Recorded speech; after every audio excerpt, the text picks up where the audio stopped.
Mm. To a point. Like if your parent is supposed to get you to a point where once you move out, you're self sufficient enough that you can find out the stuff that you need to find out for your life on your own.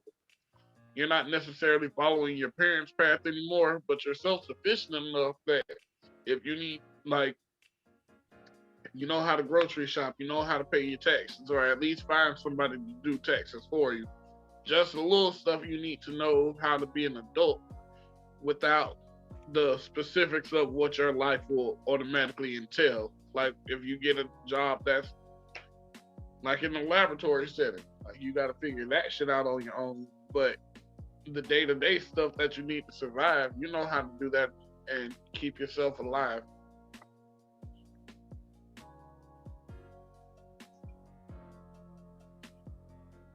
But But I I don't was think just that's agreeing with I her don't think point. that's a southern thing though. I think that's just people in general. Like you can't say that's just a southern thing, and it don't excuse for the fact that somebody doesn't like. There's certain things people should just know when they what's it called, not graduate, just growing up, that you should just learn from your parents. And or if you're not learning from your parents, you shouldn't be. I don't understand why someone would be so eager to get their kids out the house. That's one big thing for me. Like, why are you that damn eager to get your kid out the house? Because you're reclaiming your space now. Like I'll just speak for what's going on in my area because that's all I see right now.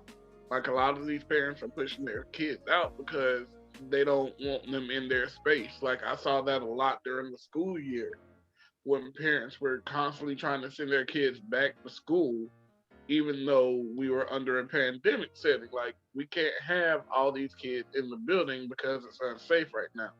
Stop But sending your kid to school on the day that they're not supposed to come to school just because you don't want them at home no more. But is that that's That's because not they're fair sending to them out no. or because they had to go to work, dude?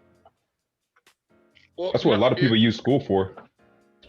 yeah, but it's different when you're sitting at home. Like if we have to take a bus around to visit y'all because your kids aren't coming online during the days where they're coming online and you're home, then that means you're sending your kids to school on the days they're not supposed to be to school because you don't want them at home with you. And we That had a makes sense. lot of that. So once they become 18, they're legally you can legally push them out the house. Like you're 18, go on get your own because this is my space now. Like I want my space back. I'm done sharing, quote unquote. Yeah, I mean, parents that are willing to kick their kids out under the circumstances that you just provided, in which they're trying to get their kids out of the house for pandemic purposes when they're also at home, those are the exact type of people I would feel as though are in like in terms of quality worse parents than what you would normally see. Because one, it Yeah, seems as though they don't care about the education. Two, it appears as though they don't want to support them so that they can further pursue education, whether it be a trade, whether it be college, whether it be apprenticeship, things of that nature. So those people were just shitty to begin with, to be honest with you. I'm not that's necessarily sure that's representative of everybody. I think that's just a small group of people. it is a small group, but it's also a small group that makes themselves larger because then that kid cycles back into that feedback loop. Like, well, I got kicked out at 18, so when I have kids, I'm kicking them out at 18, which more than likely, if they're doing the same thing that the parents doing, they're gonna, they're gonna have one or two that they just don't want to be around and be like, well, at 18, you gone. And they just hold on to that thought at the back of their mind and be like, well, now that you're 18, you got to go. And then that perpetuates the feedback loop again. Like it's one of those things where the feedback loop actually grows instead of shrinks. but Yeah, I think it's. that's problem too, because you're saying, but you're not. It don't sound like you're saying this about grown adults. Like even 18, you can't really say to go. It sounds like you're saying for like middle school kids who they're trying to kick out the home because they don't want them there because they don't want to be parents. Like that's a huge problem within itself. If you didn't want to be a parent, there are plenty of means as to why you didn't have to be a parent.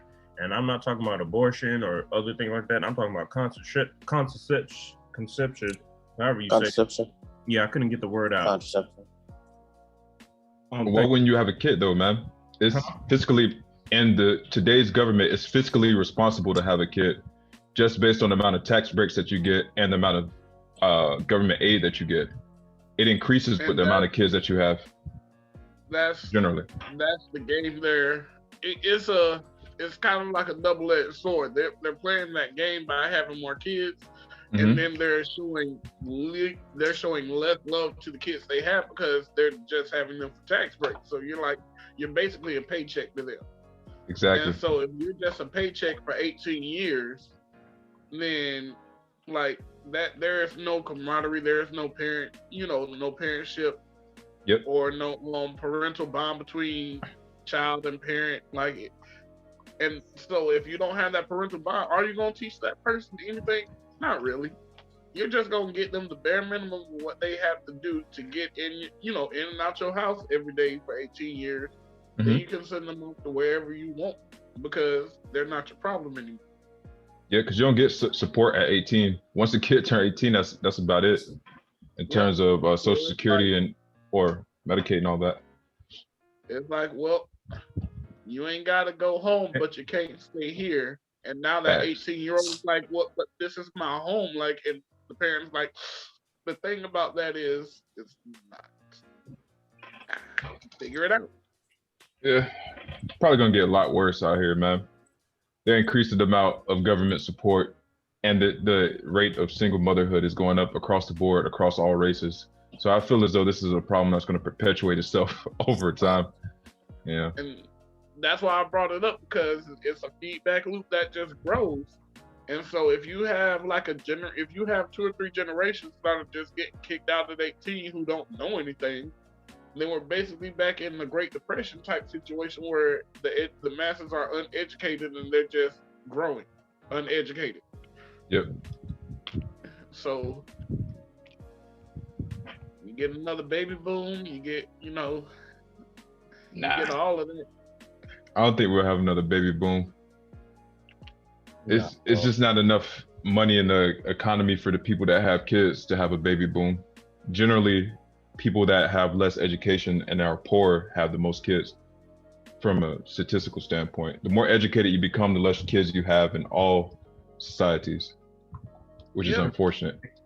I won't say it's unfortunate. You just think it's fiscally irresponsible to have that many kids, just by your workload, by your life load. It's hard to have 50,000 kids, 8 kids, when you still want to have a life. Imagine all of us if we had just 3 kids apiece. Do you think we'd be able to do this? We do this every Wednesday. Yeah. We would not be able to do this with 3 kids by ourselves. Yeah, that's not the unfortunate consequence I was referring to. I'm saying that lower educated people and people that can't provide for kids are the ones having the most kids.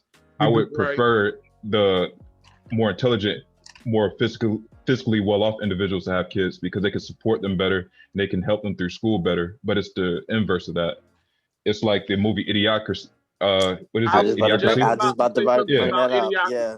That's exactly what's going to happen. Remember at the beginning of that movie where we're headed. We're legitimately headed to an idiocracy situation. What movie is it? But remember at the beginning of the movie, what was their reasons? They did the smarter people, the more they were oh, it's not fiscally the right responsible. Time. Yeah, I want to go back and get my master's, then such and such is going to go. I don't want to raise them in a world like this right now.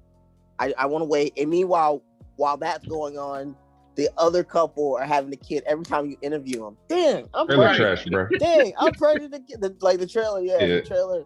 I think that also has to do with personal motivational goals and what you have in life, which goes back to their parents as well. If you look at that, of course you have the outliers who just want to be better and do better. But if you don't have motivating parents who probably kicked them out at 16, 17, 18, all they're doing is repeating the cycle. But what is this movie, Idiocracy, or whatever y'all call it? Go look at it, bro. It's really good. You should do a live watch of it. It was kind of, at the time when it came out, it was like this is what could happen if America doesn't smarten up. Is it on Netflix? And then slowly but surely, you saw it becoming everything that Idiocracy laid out. You kind of see it going on. It's turning into that. Right. it's baffling. Like if you watch the movie when it came out, and you're like right now in the same timeline, like Yeah. you're like, yo, how did this happen? Like how did we get to the Idiocracy timeline? That like the other day I saw that a social justice worker or whatever, they were trying to say that math was inherently racist. And once I saw that, I knew it was game over, bro. If more people adopt, wait. I don't mean to cut you off. What? No, I'm dead serious, bro. They have a new non-logical math is what I'm getting at. So instead of trying to raise the standard of the school, they're reducing the standard of the school, right? It's like the No Child Left Behind policy on steroids. Instead of trying to tend to the smartest individuals, they're trying to maximize the lowest common denominator, more or less, in order to increase the amount of people going through the school. So in order to do that, they have to say stuff like math, stuff like physics, stuff like science in general is inherently racist or inherently something that is systematic to where it will keep down certain individuals. So they're trying to relax the standards on math. I understand what you're saying. 1 + 1 is always 2, regardless of if it's white, Indian, Asian, or whatever. Sometimes unequivocal, like math has been the unbiased, unequivocal. Like math is that one subject that everybody agrees. If you work hard in math, you just go like math is logic. So to say math is racist, so, oh no, I get look at the article I just posted, bro. They're trying to say basically math is inherently racist because they're trying to say people who can't afford to go to those higher educated schools who aren't in public schools can't afford to do that type of math. So that's why it's racist. But instead of putting the tax, all right. No, bro. Times 1 + 1 does equal 3. Look, they're literally saying when they're teaching their students, they want to examine their actions, belief, and values around teaching them mathematics. They claim that white supremacy culture can show up in the classroom in various ways, including the focus on getting the right answer and requiring students to show their work. What does that have to do? That's the most ridiculous thing I've ever heard in my entire life, dude. I'm gonna read this. The only way I can see that being phrased is if a white teacher tells somebody the way that they got their answer is wrong, even though they showed their work. They'll tell you got the same answer as that white teacher, but they're saying it's wrong because you didn't do it my way. Yeah, like you've never been in a math class where that's happened. I mean, yeah, plenty of times. Bruh. I understand what you're saying, but generally, as you get beyond certain levels, beyond basic mathematics, there's only 1 or 2 ways to show your work for certain problems. We're talking about differentiation, integral mathematics. If we're talking about second order, third order partial differentials, there's only so many different ways that you can show your work. If you do it any other way, you're going to get the wrong answer. So if you're already teaching them at the beginning that you have to, go through your ethnomathematics, as this individual called it over here, that's just setting them up for failure. No, I'm dead ass serious. What kind of word salad? Yeah, they're setting them up for failure. They're setting them up for failure, bro, because generally math builds upon itself. Once you understand how math works at a basic level, you can go up in a step in terms of difficulty, and then you can understand how different examples, and then you can use those examples in order to solve problems that you previously didn't have any prior knowledge of. And you continuously build on that. At any point, if you break that chain, you don't have the baseline in order to do the math at the higher level. That's just keeping people out of physics and engineering. That's just keeping them in social sciences. Yeah, that's detrimental to the scientific community. Yeah. So it's like unless you can think out, so it doesn't unless you think outside of the box. 1 = 5. But it doesn't allow you to think outside the box. But you can't add art to math. Like it don't work. You can't. They can work and coincide, but like that's like if I build a roller coaster, yeah, I make it colorful. I add the pretty lights, do all that other stuff. That's art, but that doesn't make it safe. The engineering, the math that is correct is what makes it safe. Like wow, who thought this was okay? Like sounds like this gotta be on. Well, they don't want to offend. I think our society has gone so far to not to offend the vocal minority that they're willing to do stuff like this. In which case, it's almost like it's like another version of idiocracy. It's like, yeah, we didn't do like branch theory. Like we didn't go on this branch to get to the idiocracy world. Instead, we're going on this branch, but it still ends up at the same. Right, it ends up at the same destination. Yeah, we just took a different route. But this is racist within itself because you got the black kid up there saying that he can't understand math. Like it implies that. You got the black kid up there saying he doesn't understand math. Then it's in a place, Portland, Oregon. Let's like, if we looked up the that's a white place. That's what I'm saying. If you looked up the black demographic for that place, it's probably not that high to begin with. So this whole article is racist within itself. And then you're implying and stating that black people just can't do math at the same rate as white people. Yes. You just don't have the same type of, they really just don't have the same type of resources. Yes. If you look at how leftists and liberals talk, they're way more racist than what conservatives are because they already assume that we're retarded at the end of the day. They assume that we can't get IDs. They assume that we don't understand laws. So that's why they're rescinding a lot of these things that used to be protections for the communities that they were in. That's why you're seeing spikes in crime, like places like San Francisco. Anything below $950 at the store, you can walk out the store and not be apprehended. Like, this shit is ridiculous. At the end of the day, there should be one standard regardless of race. That's what Martin Luther King fought for in the 60s. Not based on the color of your skin, but the content of your character. We need to go back to that, bro. Going by race is the most racist thing. Like, I don't understand. But I mean, the racist party has always been the Democratic Party. Anybody who reads or read a book would know that the Democratic Party has been the racist party for the last umpteen. I think that you're starting to see people. I think that you're starting to see people that are realizing that it's just not enough. Yeah. And I think it's a pride issue too. You go out there telling a black person about how bad the Democrats are. I think 1-to-1 ratio, one person gonna be like, yeah, I'm starting to see that now. And but other people who don't actually read, they get their information from what this person said. I think it's a pride issue too. Like, it's hard to admit that you're wrong or you don't know, that you're ignorant of. So instead you lash out. But it's wild. It's not like it was 100 years ago we were part of the Republican Party. Yeah, but see, they did it so like well. 60 years ago. Like, how do you transform a whole race of people's mind that quickly? Look, this is what I told my dad. That's my father and I had it. Our dads were alive during that time period. Like, it's not like it's not so far fetched. Like, I remember when the first time we voted Democrat, they could say that. Yeah, but all right. So this is what I told my dad.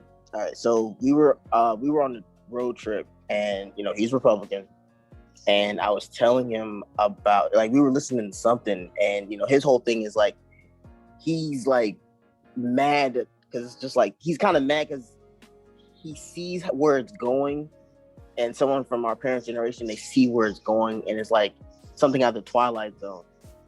Yeah. And he doesn't understand why people are listening to people like Democrats and leftists like that. And I was like, well, how do I explain it? Like, the left, like Democrats, they know how to communicate to generations. They're hip. They're hip. They're lit. Like, a Republican can't have the same kind. Like, a Republican will speak logically, right? They'll speak logically. All right, they'll have a great command of the King's English, but and what you see, especially especially what you see on media, like, look at a Republican speak, and look at a Democrat speak. It's like something out of Star Wars, like Emperor Palpatine, like Palpatine before he became Emperor. Like, look how it's really emotion. Is somebody speaking to somebody's emotion, appealing to their emotions before they're appealing to their logic? That's all it really boils down to. It's like somebody's turn the chair around. If you can turn the chair. Oh, go ahead. My bad. But if you can appeal to somebody's emotions, We do it in advertisement and marketing and all that other stuff. Like certain shit is certain colors just because it appeals to a certain particular part of your emotion. They put, you know why they put all the candy and the new magazines in the front of the store? Because they know you'll be waiting in line by these things, and you're more likely to be inclined to pick it up and purchase it just because it's there. And that's why most candy bars are bright colors or red or orange or something, so it catches your eye. Yeah, I think it's slightly deeper than that, but it's deeper than that. But I'm just giving it some basis. Like shopping and most shopping and stuff is directed towards women for the simple fact is you can appeal to their emotions a lot quicker. You can't tell a guy why he should go spend 30% off on a lawnmower that's $50,000. He's going, that's illogical. When I could just go get this lawnmower from my local store that's already $200 less with your 30% off. Like women will be like, well, this is 30% off. And I remember seeing a post, I think I put it on the Instagram page. It was like, just because it's on sale doesn't mean you have to buy it. Yeah. And people are buying what's on sale. That's pretty much what it boils down to. Yeah, I mean, going back to, I agree with your points that you're making, and just reiterating what Derek was saying, because I had a similar conversation with my dad. What my pop said, generally, a lot of the Democrats get into power during a recession or during social unrest, because the way that they appeal to their congregation is by saying that it's not their fault that they're facing these uncertainties, and that they're willing to do all of these governmental programs in order to bring them out of it. Like Obama, he came in the 2008 crisis. Like Franklin Delano Roosevelt, he came in during the crash in the 1920s. Like these type of things. The crisis wasn't because of Bush; it was because of Clinton. Still, what I'm getting at is that you see generally more Democrats coming in when you have very rough times economically, and their rhetoric is stating that it's not your fault that you're failing. A Republican would come in and saying, if you try harder, if you work harder, then you can succeed. And a lot of people don't want to hear that in those type of circumstances. So they're more willing to vote for the person that's saying, yeah, we're going to have $6 trillion bailouts and all of this, $800 billion bailouts. Like when people hear stuff like that, it's a lie at the end of the day, but the Democrats just lie to them in a way that makes them feel better about themselves. That's all it is. At the end of the day, all politicians lie. It's just whoever lies to you the best is who you're going to vote for at the end of the day. Whoever appeals to you. Whoever lies make you feel like you're safe here at night. Yeah. Like those lies put me to bed. Like I feel nice and snuggled up in my lives right now. When Republicans say they're going to increase the police, I'm out there. I'm voting because I'm tired of seeing people getting robbed, bro. Like shit's getting out of control. Somebody went on my front porch the other day and stole all of my bullets and all of my magazines, bro. Like I was so tight. That was $250 worth of stuff, man. It's shit like this. No, I'm dead ass. You can ask her if I told him the second it happened, man. Shit is ridiculous. You ain't have no ring alarm? Front porch? Yeah. They took all your bullets. Yes. Why was it on your front porch? It was in the package. I got it shipped. Oh, you got it delivered and they took all that shit. Yeah. So now they know what I have in my house, because I had the multiple calibers of bullets in the multiple different type of magazines. So now I had to get extra security. I have webcams and whatnot set up. I had to put locks on all my stuff. Like it's just crazy, man. Wow. You can't even just up and move because you're under a lease. Where I'm going to move to, bro, the price of rent has almost went up 20% since the beginning of this year. How does rent go up during a recession? Because they have to make up their losses, man. Now that people are back out, now that people can go back out, they can rent places again. So now they're charging more. You got to make up all last year, back rent and all of that. Yeah. Yeah, because you couldn't evict. Wasn't there like an act you can't evict? Yeah, there was an eviction moratorium. Yeah. I think it's still in place. Until the end of June. Yeah, to the end of June. I can't be evicted. Yeah, and that wasn't even the first time I got robbed out here, dog. This is like the third package in 3 months, man. What do you do about it, though? Can't do anything about it. There's no cameras in the hallways. That's why I had to put a Ring doorbell in my apartment. Wait. I had to void my lease to do that. Huh? I would take that up with security, like, or your Oh, leasing what I'm office. saying is like, and But what can they do though? can you get your Put money a camera out there. package? Huh? Can Well, you get your I money didn't hear. back for your package? I got my money back for one because it was a secured package, so it required a signature. The other two, I can't do anything about it. Or you would have to make But a yeah, like signature.